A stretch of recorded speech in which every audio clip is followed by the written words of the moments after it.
Hi hello namaste ఆదాబ్ welcome to our channel blissful retirement. నేను మీ సాయిబాబ్జీ. హాయ్ ఫ్రెండ్స్, శ్రీ వీర వెంకట సత్యనారాయణ స్వామి దేవాలయం లేదా అన్నవరం సత్యనారాయణ స్వామి దేవాలయం ఆంధ్రప్రదేశ్ రాష్ట్రంలో కాకినాడ జిల్లాలోని అన్నవరంలో ఉన్న ఒక హిందూ వైష్ణవ దేవాలయం. ఈ ఆలయం రత్నగిరి అనే కొండపై ఉంది. ఇది మరి వీర వెంకట సత్యనారాయణ స్వామి అంకితం చేయబడింది. స్థల పురాణం ప్రకారం పర్వత శ్రేష్ఠులలో ఒకడైన మేరు పర్వతం ఆయన భార్య మేనక శ్రీ మహావిష్ణువు గురించి తపం ఆచరించి విష్ణువు అనుగ్రహంతో ఇద్దరు కొడుకులను పర్వతాలుగా పొందుతారు. వారు ఒకరు భద్రుడు, ఇంకొకరు రత్నకుడు. భద్రుడు విష్ణుమూర్తిని గురించి తపస్సు చేసి శ్రీరామచంద్రమూర్తికి నివాస స్థానమైన భద్రాచలంగా మారారు. రత్నకుడు కూడా తపస్సు చేసి మహావిష్ణువు శ్రీ వీర వెంకట సత్యనారాయణ స్వామి వెలిసిన రత్నగిరి లేదా రత్నాచలం కొండగా మారారు. అయితే ఈ ఆలయ నిర్మాణం ఎలా జరిగిందంటే, చాన్నాళ్ళ క్రిందట గోరస మరియు కెర్లంపూడి గ్రామ జమీందారు గారైనటువంటి శ్రీ రాజా ఇనుగంటి వెంకటరామరాయణం వారి ఏలుబడిలో అరికంపూడి దగ్గర అన్నవరం అనే గ్రామం ఉంది. అక్కడ ఈరంకి ప్రకాశ్రావు అనే బ్రాహ్మణుడు ఉండేవాడు. ఆయన విష్ణువుకు మహాభక్తుడు. ఒకనాడు శ్రీ మహావిష్ణువు వీళ్ళిద్దరికీ ఏకకాలంలో కలలో కనిపించి, రాబోవు శ్రావణ శుక్ల విధి ముఖా నక్షత్రంలో గురువారం నాడు రత్నగిరిపై వెలియుచున్నాను, నీవు నన్ను శాస్త్ర నియమానుసారం ప్రతిష్ఠించి సేవించుము అని చెప్పి మాయమయ్యారట. మరునాడు ఇరువురు కలిసి తమకు వచ్చిన కలను చెప్పుకొని ఖరనామ సంవత్సరం శ్రావణ శుక్లపాడ్యం నాటికి అన్నవరం చేరుకున్నారట. అక్కడ స్వామివారి కొరకు వెతుకుతుండగా ఒక అంకుడు చెట్టు కింద పొదలో స్వామివారి పాదాల మీద సూర్యకిరణాలు పడ్డాయట. వెంటనే వారు ఆ పొదను తొలగించి స్వామి విగ్రహాన్ని రత్నగిరి కొండపైకి తీసుకుపోయి కాశీ నుంచి తెచ్చిన శ్రీమద్ త్రిపాద్విభూతి మహావైకుంఠ నారాయణ యంత్రాన్ని విష్ణు పంచాయతన పూర్వకంగా క్రీస్తు శకం 1891లో ప్రతిష్ఠించారట. అన్నవరం కాకినాడ నుండి 51 కిలోమీటర్లు మరియు రాజమండ్రి నుండి 72 కిలోమీటర్ల దూరంలో ఉంది. ఇది పంపా నది ఒడ్డున రత్నగిరి కొండపై ఉన్నటువంటి ఆలయం. అన్నవరం అనేది భారతదేశంలో అత్యంత ప్రసిద్ధి చెందిన పుణ్యక్షేత్రాల్లో ఒకటి. ఇక్కడ ఆలయాన్ని ద్రవిడ శైలిలో నిర్మించారు. శ్రీ సత్యదేవస్వామి సత్యమణి శ్రీ అనంతలక్ష్మితో ఒకవైపు, శివుడు మరొక వైపు కొలువై ఉంటారు ఈ ఆలయంలో. అన్ని దివ్యక్షేత్రాల వలె అన్నవరం కూడా శ్రీ సత్యనారాయణ స్వామి వారి వెలసిన కొండను తాకుతూ పంపా నది ప్రవహిస్తుంది. ఈ పంపా నదిలో స్వామివారికి తెప్పోత్సవాలు అవి కూడా జరుగుతూ ఉంటాయి. ఇక ఈ సత్యనారాయణ స్వామి వ్రతం గురించి మరికొన్ని విషయాలు చూద్దాం. సత్యనారాయణ స్వామి పూజలో ఏ ప్రసాదం ఇస్తారు అంటే, సత్యనారాయణ స్వామి అన్నవరం ప్రసాదం చాలా ఫేమస్, చాలా టేస్టీగా ఉంటుంది. ఈ పూజా సమయంలో మహాప్రసాదాన్ని నైవేద్యంగా సత్యనారాయణ స్వామికి సమర్పిస్తారు. ఇది ఎలా తయారు చేస్తారంటే, నెయ్యి, రవ్వ, పంచదార, అరటిపండు, పాలు మరియు యాలకులు ఇవన్నీ కూడా సరైన నిష్పత్తిలో ఉపయోగించి ప్రసాదం చేసేటటువంటి సాంప్రదాయ పద్ధతి అది. సత్యనారాయణ లేదా విష్ణువు అనే లేదా నారాయణ, సత్య ప్లస్ నారాయణ యొక్క మరొక పేరు.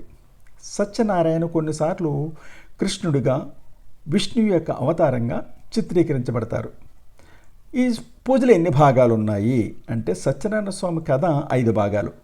కథలో పూజ యొక్క మూలం, పూజ యొక్క ప్రయోజనాలు, పూజను మర్చిపోవడం వల్ల సంభవించే సంభావ్య ప్రమాదాలు, భగవంతుని దయ యొక్క పరిమాణం మరియు ప్రసాదం యొక్క ప్రాముఖ్యత మరియు ఆచారాన్ని రద్దు చేయడం వల్ల సత్యనారాయణ స్వామి పరిణామాలు, ఇవన్నీ కూడా ఈ పూజలో, ఈ వ్రతంలో 5 భాగాల్లో చెప్పబడతాయి అన్నమాట.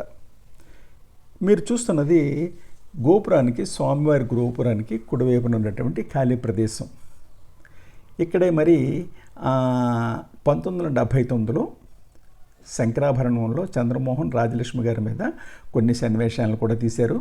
అనేక సినిమాలు తీయబడ్డాయి. మీకు మీ రెండే చెప్పాను కానీ అనేక సినిమాలు తీయబడ్డాయి. చూసారా, వెనకాల గోపురం ఉంది.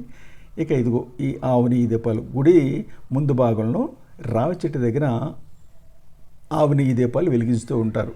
అంటే స్వామివారి దర్శనం చేసుకొచ్చాక ఇక్కడ ఆవు నెయ్యితో దీపాలు వెలిగిస్తే మంచిదని మరి హిందూ శాస్త్రం ప్రకారం చెప్తుంది. అందువల్ల అందరూ కూడా ఇక్కడ వెలిగిస్తారనమాట. చూడండి, అది అక్కడ ఎన్ని దీపాలు వెలుగుతున్నాయో అవన్నీ కూడా ఆవు నెయ్యి దీపాలన్నీ కూడా అక్కడ అమ్ముతారు. ప్రక్కనే కౌంటర్ ఉంది, కౌంటర్లో దొరుకుతాయి అన్నమాట.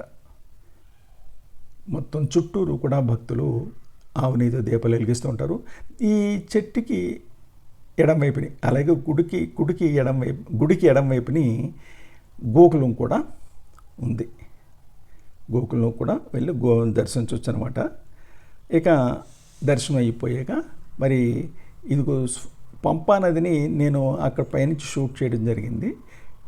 పంపా నదిలో నీళ్ళు లేవు, అది చూరంగా క్రస్ట్ గేట్లు అవి. వర్షాకాలంలో మాత్రమే ఈ నదిలో నీరు ఉంటాయన్నమాట. ఇక ఈ మెట్లు గతంలో ఇవి 460 మెట్లు. గతంలో భక్తులు ఈ మెట్ల ద్వారానే వచ్చేవారు. ఈ మెట్ల మార్గం మీద అదిగో చంద్రమోహన్ గారు, నిర్మలమ్మ గారితో, అలాగే రాజలక్ష్మితోటి, అల్లు రామలింగ గారు వెనకాల కింద ఉన్నారు కదా, వీరందరితోటి ఒక చక్కని హాస్యభరితమైన సన్నివేశం కూడా షూట్ చేశారు శంకరాభరణం మూవీలో 1979లో. ఇవి 460 మెట్లు. ఇప్పుడు ఈ మెట్ల మార్గాన్ని అంతగా ఉపయోగించట్లేదు. వాహనాలన్నీ కొండ మీదకి వచ్చేస్తున్నాయి కదా, బస్సుల మీద, వెహికల్స్ మీద వచ్చేస్తాడు తప్ప ఈ 460 మెట్లు ఎక్కడం ఎవరు వెళ్తారు అంటారు? కాదు కదా. ఆ తర్వాత దర్శనం పూర్తి చేసుకుని కొండ దిగి వచ్చేస్తున్నాం. కొండ ఎక్కేటప్పుడు ఒక మార్గం, కొండ దిగేటప్పుడు ఒక మార్గం అని చెప్పాను కదా. ఇదిగో నీరు ఎక్కడది అంటే ఇది వర్షాకాలంలో తీసిన ఫోటో, అది మీకోసం ఆ క్లిప్పింగ్ ఇక్కడ యాడ్ చేశాను. వర్షాకాలంలో ఇంత నీరు ఉంటుంది, మరి మిగిలిన రోజుల్లో అసలు నీరు ఉండదు. ఈ పంపా నది ఒడ్డున ఒక రిసార్ట్ ఉంది. ఇదిగో ఆ రిసార్ట్ అదే ఇది.